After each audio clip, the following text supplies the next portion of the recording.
Good morning class fifth student. आज हम आपको सोशल स्टडीज़ का 8th लेसन पढ़ाने जा रहे हैं जिसका नाम है वेदर एंड क्लाइमेट, मौसम और जलवायु।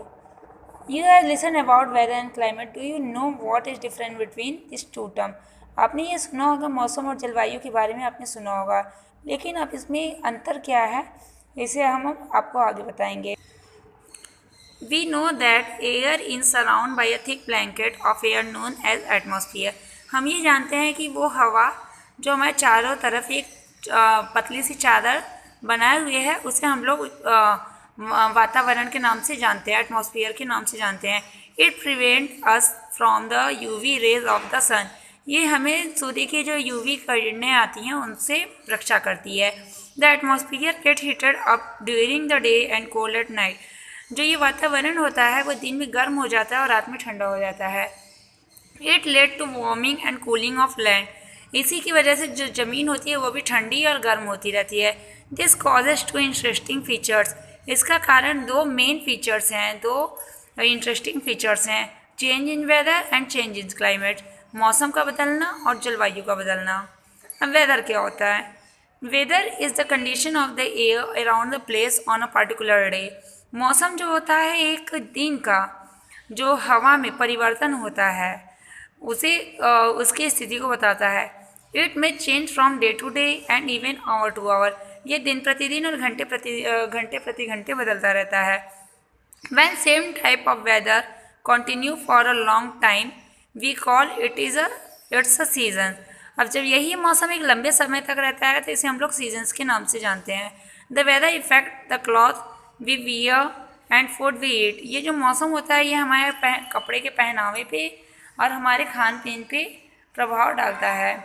क्लाइमेट, जलवायु। Climate is defined as the average of weather condition of a place और एन एरिया। जलवायु जो होता है मौसमों का एक एवरेज कंडीशन होता है, मतलब जो मौसम 8 साल 10 साल एक जैसे बने रहते हैं जहाँ पे उसका एक एवरेज कंडीशन को बताता है, एक स्थान के एवरेज कंडीशन को बताता है। It generally does not change for 340 days. ये जनरली 30 से 40 दिन में नहीं बदलता। जब climate of a place tell about the season. जो जलवायु होती है वो वहाँ के मौसम के बारे में बताती है। The climate of a place affect the plant and animals as well as the people, their food and cloth. जो जलवायु होती है वो पेड़ पौधे जानवर लोगों के पे और लोगों के खान पीन और कपड़ों पे भी प्रभाव डालती है। लोगों के खाने और कपड़े पे भी प्रभाव डालती है, पहनावे पे भी प्रभाव डालती है। Difference between weather and climate. अब क्या अंतर होता है मौसम और जलवायु में? वेदर एंड क्लाइमेट का डिफरेंस हम बता रहे हैं। It is the daily condition of the atmosphere at a particular place. ये डेली की कंडीशन को, वातावरण में जो डेली की बदलाव होते हैं उसके बारे में बताता है, एक स्थान के डेली बदलाव के बारे में बताता है। क्लाइमेट जो होता है वो वेदर कंडीशन के, मतलब जब कोई मौसम एक लंबे समय तक एक जैसा बना रहता है तो वो वहाँ का क्लाइमेट बताता है। वेदर जो है वो दिन में बहुत बार चेंज हो सकता है और क्लाइमेट जो है वो लंबे समय पे बदलता है। जैसे कि आपको वेदर में बता दिया गया कि जैसे अभी ये धूप है, तुरंत बादल भी आके बारिश भी हो सकते हैं, ये आपका वेदर है कि तुरंत चेंज भी हो सकता है। क्लाइमेट, अब आपके मौसम में गर्मी है, उमस है। जलवायु में, जलवायु अब आपका 3-4 महीने गर्मी का सीजन, 3-4 महीने ठंडी का सीजन, ऐसे जो चेंज होते रहते हैं वो है। It affect the daily life of people. ये लोगों के प्रतिदिन के जीवन को प्रभावित करता है। और क्लाइमेट क्या होता है? वो लोगों के खान पीन पे, यातायात पे, पेशे पे, घर पे निर्भर करता है। जो वेदर की कंडीशन पे स्टडी करते हैं उन्हें, जो साइंटिस्ट वेदर के कंडीशन पे स्टडी करते हैं उसे मेट्रोलॉजिस्ट कहा जाता है, और जो साइंटिस्ट क्लाइमेट की कंडीशन पे स्टडी करते हैं उसे क्लाइमेटोलॉजिस्ट कहा जाता है। अब देखो कौन कौन से फैक्टर हैं, तथ्य हैं जो क्लाइमेट जलवायु को प्रभावित करते हैं। The climate of a place is affected by the various factor. एक क्लाइमेट, एक स्थान के क्लाइमेट को विभिन्न फैक्टर्स प्रभावित करते हैं। This factor are as follow. ये फैक्टर निम्नलिखित है। पहला है टेम्परेचर, तापमान। The climate of a region directly depend on the temperature. जो जलवायु होता है वो सीधे तौर पे तापमान पे निर्भर करता है। The every place the earth does not get equal amount of the sun radiation. पृथ्वी की सभी जगह एक समान धूप को की किरणों को शोषित नहीं करती है। Hints the temperature not same at every place, this affect the climate of the place. इसीलिए जो टेम्परेचर होता है वो सभी स्थानों पे एक जैसा नहीं होता और यही क्लाइमेट को प्रभावित करता है, एक स्थान के क्लाइमेट को, जलवायु को प्रभावित करता है। सेकेंड है डिस्टेंस फ्रॉम द इक्वेटर। अब देखो इक्वेटर से दूरी पे होना। The climate of a place is affected by distance from the equator.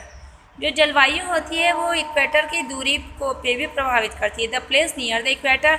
अब देखो जो प्लेस इक्वेटर के पास होता है, ये इक्वेटर लाइन है, इक्वेटर के पास होता है, वो क्या होता है, हॉटेस्ट होता है। ये क्या है, पास एरिया है, हॉटेस्ट है। Because they receive more sunlight, क्योंकि ये क्या है, मोर सनलाइट रिसीव कर रहे हैं, इधर दिखाया गया है ना।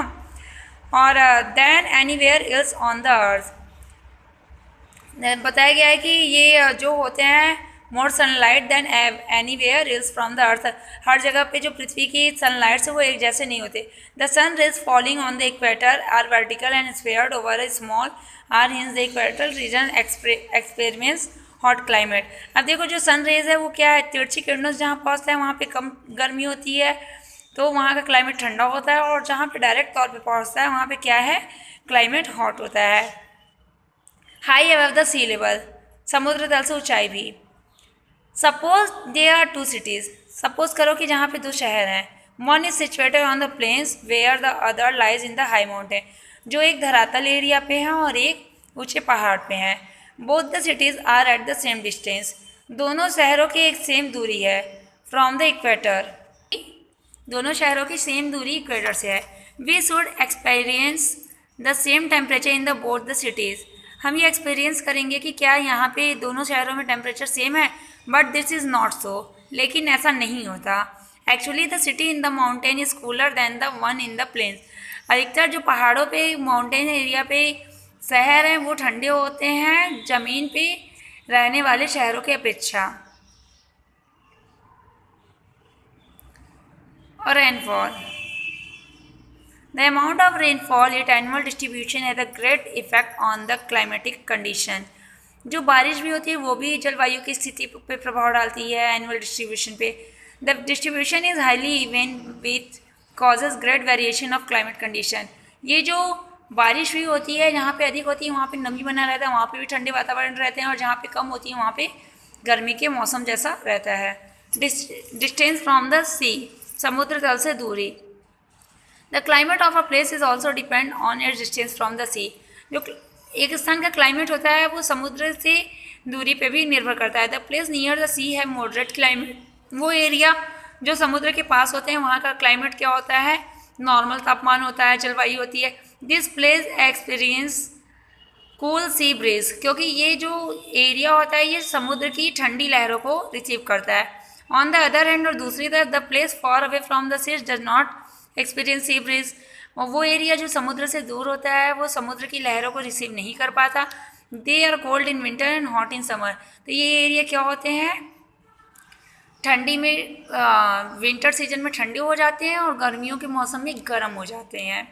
समर सीजन में ये गर्म हो जाते हैं, मतलब समुद्र के पास के जो एरिया है वहाँ पे नॉर्मल टेम्परेचर रहता है, और जो सी लेवल से दूर एरिया होते हैं वहाँ पे ठंडियों में अधिक ठंडे हो जाते हैं और गर्मियों में अधिक गर्म हो जाते हैं। Direction of wind and ocean current, अब देखो हवा की डायरेक्शन और समुद्र की जो महासागर की लहरें। The wind blowing from hot reason bring high temperature while wind blowing from cold region bring cold temperature. जब हवा गर्म धरातल से होकर बहती है तो यहाँ वहाँ का तापमान गर्म होता है, और जब ठंडे धरातल से होकर बहती है ठंडे एरिया से तो ठंडा टेम्परेचर होता है।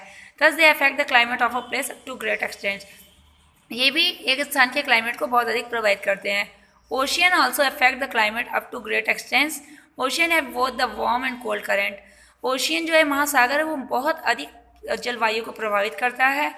जलवायु जो महासागर होते हैं ये या तो बहुत गर्म लहरें की होती हैं या बहुत ठंडी होती हैं। This ocean current affect the climate of a place, ये जो समुद्री महासागर की लहरें होती हैं ये भी बहुत प्रभावित करती हैं एक स्थान के जलवायु को। Climatic zone of earth, Bharat का जो मतलब पृथ्वी का क्लाइमेटिक जोन्स क्या है। The area with similar climatic condition of the group into different climatic zone, जो एरिया होते हैं क्लाइमेटिक कंडीशन के वो डिफरेंट होते हैं। The world is divided into 3 climatic zones, पूरे विश्व को 3 क्लाइमेटिक जोन में डिवाइड कर दिया गया है। दीज आर, पहला है टॉरिड जोन्स, सेकेंड है टेम्परेट जोन्स और थर्ड है freeze zones. These area are also known as heat zones, इस एरिया को हमेशा हीट जोन्स के भी नाम से जाना जाता है, गर्म एक एरिया के नाम से जाना जाता है। The area lying between the tropic of cancer और tropic of capricorns is the hottest part of the earth is called the torrid zones. वो एरिया जो टॉपिक ऑफ कैंसर और टॉपिक ऑफ कैप्रिकॉर्न के बीच में रहते हैं वो सबसे गर्म एरिया पृथ्वी को मानते हैं, इसे हम टॉरिड जोन्स के नाम से जानते हैं। The area lying near the pole that line between the Arctic Circle and North Pole in the northern hemisphere and between the Antarctic Circle and the South Pole in the southern hemisphere has very cold climate।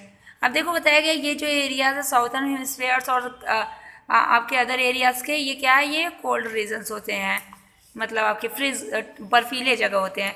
The area lying between the torrid और frigid zone in the both hemisphere neither very hot और not very cold. ये जो torrid zone और frigid zones के बीच के hemispheres के area होते हैं ये ना बहुत ठंडे होते हैं ना बहुत गर्म। This region is known as the temperate zone. इसे टेम्परेट जोन्स के भी नाम से जाना जाता है, मतलब नॉर्मल। देखो ये आपका दिखाया गया है, ये आपका नॉर्थ पोल की तरफ है, ये फ्रीज जोन्स है, यहाँ हमेशा बर्फ़ जमी रहती है। ये आपका टॉरिड जोन्स है, ये सबसे गर्म क्योंकि ये सनरेज क्या है डायरेक्ट रिसीव करती है। अब फिर ये आपका इधर भी आपका ठंडा एरिया रहता है, और जो टेम्परेट जोन्स आपका है ये और ये एरिया ये आपके क्या है नॉर्मल कंडीशन रहते हैं। यहाँ पे बर्फ़ रहते हैं, ये नॉर्मल टेम्परेचर के एरिया रहते हैं। और जो टॉरिड जोन्स आपका है ये यहाँ पे क्या होता है बहुत अधिक गर्म का एरिया होता है ये, क्योंकि ये डायरेक्ट सनरेज को रिसीव करता है। आपका ये लेसन एंड हो गया है। अब हम इसका क्वेश्चन आंसर और एक्सरसाइज आपको कल कराएंगे। Thank you.